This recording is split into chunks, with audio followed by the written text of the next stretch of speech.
সবুজে ঘেরা পাহাড়, মেঘলা পরিবেশ, সাদা ঘোড়া চড়ে বেড়াচ্ছে চারদিকে।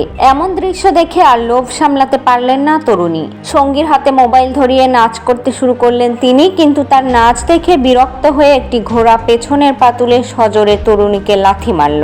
এমন একটি ভিডিও ভাইরাল হয়েছে সামাজিক যোগাযোগ মাধ্যমে। সেই ভিডিওতে দেখা যায় এক তরুণী পাহাড়ের কোলে দাঁড়িয়ে নানা অঙ্গভঙ্গিতে নাচ করছেন। তরুণী যখন রিল বানাতে ব্যস্ত তখন ঘোড়াটি তরুণীর দিকে এগিয়ে যায়। কিছু বুঝে ওঠার আগেই পেছনের দুপা তুলে তরুণীকে সজোরে লাথি মেরে ফেলে দেয় ঘোড়াটি। ভিডিওটি ছড়িয়ে পড়তেই যেন হাসির রোল উঠেছে নেট পাড়ায়।